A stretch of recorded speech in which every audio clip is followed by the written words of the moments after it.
चलिए फ्रेंड्स, सुनते हैं आज का अपना वीडियो। आज के इस वीडियो में आने वाला हूँ क्लास 9 के लिए त्रैमासिक परीक्षा 2022 के लिए कक्षा 9वीं का विज्ञान का पेपर, जो कि आपका कंप्लीटली सॉल्यूशन बताने वाला हूँ।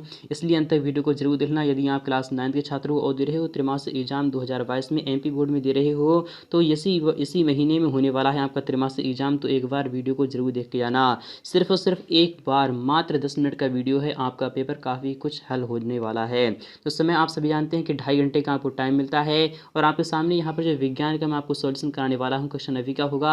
त्रैमासिक परीक्षा 2022 और 23 के लिए होगा। पूर्णांक आप सभी जानते हैं कि 80 मार्क्स का आपका पेपर होने वाला है। निर्देश आपके सामने दिए जा रहे हैं कि सभी प्रश्न हल करना अनिवार्य है। All question are compulsory. आपको जितने भी क्वेश्चन दिए जाएंगे आपको सभी को सॉल्यूशन करना होगा। और प्रश्न क्रमांक 1 से लेकर 4 तक आपको वस्तुनिष्ठ प्रश्न हैं। प्रत्येक प्रश्न के लिए आपको 5 अंक दिए गए हैं। इस प्रकार 5 गुणे 4 इक्वल टू आपका कितना हो जाएगा, तो 20 यानी कि 20 अंक आपको मिल जाएंगे 1 से 4 तक प्रश्नों को सॉल्यूशन करने के बाद। और प्रश्न क्रमांक 5 से लेकर 22 में आपको आवश्यकता अनुसार आंतर विकल्प दिए गए हैं। विकल्प के आधार पर ही आपको क्वेश्चन को सॉल्व करना होगा। और प्रत्येक प्रश्न के लिए उनके जो सम्मुख अंकित होंगे, क्वेश्चन कितने इनका होगा आपके सामने राइट हैंड साइड में इस प्रकार से उसके अंक यानी कि मार्क्स लिख दिए जाएंगे। और प्रश्न क्रमांक 5 से लेकर 9 तक आपको प्रत्येक प्रश्न का उत्तर आपको 30 शब्दों के अंतर्गत देना होगा। इसी प्रकार से 10 से 13 तक प्रत्येक प्रश्न का उत्तर आपको 75 तक देना होगा। और इसी प्रकार से 14 से 20 तक जो प्रश्न होंगे उनका जो आपका उत्तर देना होगा वो 100 शब्दों के अंतर्गत देना होगा। 21 से लेकर 22 तक यानी ये 2 क्वेश्चन ऐसे होने वाले हैं। प्रत्येक प्रश्न आपका 150 शब्दों के अंतर्गत आपको लिखना होगा। तो फाइनली शुरू करते हैं आज का अपना वीडियो। यहाँ पर क्या है, जहाँ पर आवश्यक हो वहाँ पर आपको स्वच्छ व नामांकित चित्र भी बनाना होगा। तो फाइनली शुरू करते हैं आज का अपना वीडियो। तो फ्रेंड्स, आपके सामने आपका पेपर यहाँ से स्टार्ट हो रहा है, तो अंत तक वीडियो को हमारे साथ बनी रहिएगा। यहाँ पर पहला वाला क्वेश्चन है कि सही विकल्प आपको चुनकर लिखना होगा। और यह क्वेश्चन भी आपका 5 मार्क्स का रहने वाला है। यहाँ पर क्या रहा है, तो फ्रेंड्स यहाँ पर क्या कह रहा है आपको देख लेना है और समझना होगा कि 2 या 2 से अधिक पदार्थों का जो समांगी मिश्रण होता है वो क्या कहलाता है। मैं आपको डायरेक्टली बता रहा हूँ, यहाँ पर विलयन कहलाता है। क्या कहलाता है, तो विलयन कहलाता है। यहाँ पर क्या है, तेल और पानी को पृथक करने के लिए इनमें से कौन सी विधि का प्रयोग करेंगे। तो कौन सी विधि का हम प्रयोग करते हैं, तो पृथक्करण की द्वारा करते हैं। नेक्स्ट बात यहाँ पर कह रहा है, इनमें से किसमें घटक एक निश्चित अनुपात में होते हैं। तो यौगिक क्या होता है, यौगिक में जो घटक होते हैं वो एक निश्चित अनुपात में होते हैं। जैसे कि आपका H2 हो जाएगा। H2 चाहे कहीं का भी लीजिए, उसका 2:1 यानी कि उसका जो अनुपात होगा वो 2:1 ही हमेशा रहेगा। नेक्स्ट वाले भी देख लीजिएगा। यहाँ पर नेक्स्ट वाला क्या कह रहा है, कोशिका शब्द सबसे पहले किसने प्रयोग किया था, रॉबर्ट हुक ने किया था, 1666 में किया था। नेक्स्ट बात ने पत्तियों का हरा रंग किसकी उपस्थिति के कारण होता है, तो क्लोरोप्लास्ट किसके कारण होता है, तो क्लोरोप्लास्ट के कारण होता है, यानी कि हरित लवक के कारण होता है। ऑप्शन नंबर आपका सवाल है यहाँ पर करेक्ट हो जाएगा। यहाँ पर बात करें सेकंड वाले क्वेश्चन की, तो वो भी देख लीजिएगा। यहाँ पर क्या रिक्त स्थानों की आपको पूर्ति करना होगी। पहला वाला क्वेश्चन है कि नारियल का रेशा डैश यानी कि ऊतक का बना होता है। किस ऊतक का बना होता है, तो स्क्लेरेनकाइमा का बना होता है। किसका बना होता है, आपको सिंपली यहाँ पर क्या लिखना है, स्क्लेरेनकाइमा लिखना है। क्या लिखना है, स्क्लेरेनकाइमा लिखना है। यही आपका आंसर रहने वाला है। नेक्स्ट बात करें, घड़ी के पेंडुलम की जो गति होती है वो किस गति का एग्जाम्पल है, तो आपको बता चलूँ दोलन गति का है। किसका है, तो दोलन गति। आपको सिंपली यहाँ पर दोलन गति लिख देना है। लाइसोसोम को क्या कहते हैं, लाइसोसोम को आत्महत्या का थैला कहा जाता है। क्या कहा जाता है, आत्महत्या का थैला कहा जाता है। आपको सिंपली यहाँ पर क्या लिखना है, आत्महत्या लिखना है। क्या लिखना है, आत्महत्या का थैला कहा जाता है। क्या कहा जाता है, आत्महत्या का थैला कहा जाता है लाइसोसोम को। इसी प्रकार से यहाँ पर बात करें कि पादप कोशिका की जो भित्ति होती है वो किसकी बनी होती है, तो सेल्यूलोज की बनी होती है। किसकी बनी होती है, तो सेल्यूलोज की बनी होती है। सेल्यूलोज आपका यही आपका आंसर रहने वाला है। नेक्स्ट बात नहीं कि वेग परिवर्तन की दर को हम क्या कहते हैं, वेग परिवर्तन की दर को हम त्वरण कहते हैं। क्या कहते हैं, तो त्वरण कहते हैं। और यहाँ पर बात नेक्स्ट वाले क्वेश्चन की, इसी प्रकार से काफ़ी ही महत्वपूर्ण रखा गया है। ये भी क्वेश्चन आपका 5 मार्क्स का रहने वाला है। यहाँ पर क्या है, सही जोड़िए बनाइए, मैच द कॉलन आपको मिलान करना होगा। संयोजी ऊतक क्या होता है, तो संयोजी ऊतक हम रक्त को कहते हैं। किसे कहते हैं, ब्लड को कहते हैं।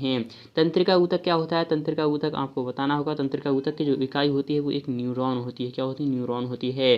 पत्तियों में भोजन का जो परिवहन होता है वो किसके कारण होता है, तो वह फ्लोएम के कारण होता है। और जल का जो संवहन होता है वो आपका जाइलम के द्वारा होता है। रेखित पेशी क्या होती है, रेखित पेशी आपकी ऐच्छिक पेशी होती है। और हृदय की जो पेशी है वो अनैच्छिक पेशी है। और यहाँ पर बात करें फोर्थ वाले क्वेश्चन की, तो वो भी देख लीजिएगा। एक शब्द फिर एक वाक्य में आपको उत्तर देना होगा। संवेग का मात्रक क्या होता है, तो संवेग का जो मात्रक होता है वो क्या होता है, हम जानते हैं पी इक्वल क्या होता है, तो पी इक्वल आपका एम बी होता है। क्या होता है, एम बी होता है। किलोग्राम आपको सिंपली यहाँ पर क्या लिखना है, किलोग्राम मीटर प्रति सेकंड हो जाएगा। क्या हो जाएगा, किलोग्राम मीटर प्रति सेकंड, यही आपका आंसर रहने वाला है। एक घड़ी का ओडोमीटर क्या मापता है, तो क्या मापता है, तो दूरी, यानी क्या मापता है, तो दूरी मापता है। बल का सही मात्रक क्या होता है? तो बल का सही मात्रक जो होता है वो न्यूटन होता है। क्या होता है? तो न्यूटन होता है। किसी वस्तु का जड़त्व किस पर निर्भर करता है? तो किसी वस्तु का जो जड़त्व होता है, इनके इनर्शिया जो होता है वो किस पर निर्भर करता है, आपको उसका बताना होगा। ये काफ़ी ही महत्वपूर्ण क्वेश्चन है। इनके चाल पर करता है या फिर किस पर करता है। नेक्स्ट बात है, उस ऊतक का नाम लिखिए जो हमारे शरीर में गति के लिए उत्तरदायी है। कौन सा है? तो आपको वो लिखना होगा। कौन सा ऊतक होता है जो कि गति के लिए उत्तरदायी होता है, आपको लिखना होगा।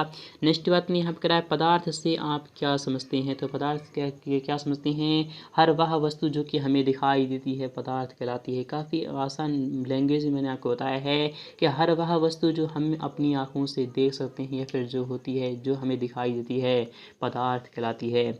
या फिर आप साइंस की भाषा में समझ लीजिएगा तो इस प्रकार से आपको लिखना होगा कि वे वस्तुएं जो जिसमें द्रव्यमान होता है तथा पृथ्वी का कुछ स्थान घेरती हैं, उसे हम पदार्थ कहते हैं। कोलॉइड के आपके 2 गुण आपको लिखना होगा। कोशिका का कौन सा अंग बिजली घर होता है और क्यों होता है? कोशिका का जो बिजली घर होता है वो माइटोकॉन्ड्रिया होता है। क्या होता है? तो माइटोकॉन्ड्रिया होता है। आपको सिंपली यहाँ पर माइटोकॉन्ड्रिया लिख देना है। क्या लिख देना है? माइटोकॉन्ड्रिया लिख देना है। माइटोकॉन्ड्रिया एक ऐसा क्या होता है? एक ऐसा अंग होता है कोशिका का जिसमें कि सभी ऊर्जा संचित रहती है। अथवा की बात नहीं, अमीबा अपना भोजन कैसे प्राप्त करते हैं? तो अमीबा जो होते हैं वो मुकुलन द्वारा करते हैं। किसके द्वारा करते हैं? कैसे प्राप्त करते हैं? तो मुकुलन द्वारा करते हैं। किसके द्वारा करते हैं? किसके द्वारा करते हैं? सॉरी दोस्तों, यहाँ पर मैं आपको बता रहा हूँ कि अमीबा जो होते हैं वो अपना भोजन कैसे प्राप्त करते हैं। अमीबा की बात हो रही है यहाँ पर। तो अमीबा किससे कैसे प्राप्त करते हैं, आपको वो लिखना होगा। अमीबा विखंडन के करते हैं या फिर आपका मुकुलन से करते हैं। किससे करते हैं? रंध्र के कार्य आपको लिखना होंगे। तो रंध्र के क्या कार्य होते हैं? तो रंध्र क्या होता है? जैसे कि हरित लवक जो होता है उसी में क्या होते हैं, जो पत्तियाँ होती हैं, हरी हरी जो पत्तियाँ होती हैं, उनमें जो छोटे छोटे, ये मान लीजिए ये एक पत्ती है, इसमें जो छोटे छोटे छिद्र होते हैं, तो उन्हीं को हम क्या कहते हैं? रंध्र, यानी क्या कहते हैं? रंध्र कहते हैं, जिसको क्या कहते हैं? रंध्र कहते हैं। तो हरित लवक की सहायता से जो रंध्र होते हैं वो क्या करते हैं? वह सूर्य के प्रकाश को ग्रहण करते हैं। इसी प्रकार से आपको लिख देना है, बना बना के आपको क्या लिखना है? 2 आपको कार्य लिख देना है कम से कम। पौधों में एपिडर्मिस की क्या भूमिका है? नेक्स्ट पार्ट में इसके आगे का सॉल्यूशन मैं आपको कंप्लीटली दिखाने वाला हूँ। यहाँ पर बात है कि किसी पेड़ की शाखा को तीव्रता से हिलाने पर कुछ पत्तियाँ झड़ जाती हैं। क्यों झड़ जाती हैं? क्योंकि जो पत्तियाँ होती हैं वो क्या किस लिए झड़ जाती हैं, आपको बताना होगा। न्यूटन की गति का प्रथम नियम आपको लिखना होगा। न्यूटन की गति का प्रथम नियम क्या है तो मैं आपको बता रहा हूँ, आपको सिंपली सुन लेना है और उसी को लिखना है। यदि कोई वस्तु स्थिर अवस्था, इनकी क्या है? यदि कोई वस्तु रुकी हुई है तो वह स्थिर ही रहेगी, और यदि कोई गति कर रही है तो वह गति ही करती रहेगी जब तक कि उस पर बाह्य बल कार्य न करे। नेक्स्ट बात है, संतृप्त विलयन क्या होती हैं? संतृप्त विलयन क्या होते हैं? संतृप्त विलयन और उदाहरण सहित आपको बताना। धातुओं और अधातुओं में कोई 3 अंतर आपको लिखना होंगे। पादप कोशिका एवं जंतु कोशिका में अंतर लिखना होगा। प्लाज्मा झिल्ली और वर्णात्मक पारगम्य झिल्ली को बताना होगा। न्यूरॉन का नामांकित चित्र बनाना होगा। रेखित पेशी में हृदय पेशी का आपको नामांकित चित्र भी बनाना होगा। चाल एवं वेग में अंतर लिखना होगा। इसके आगे का सॉल्यूशन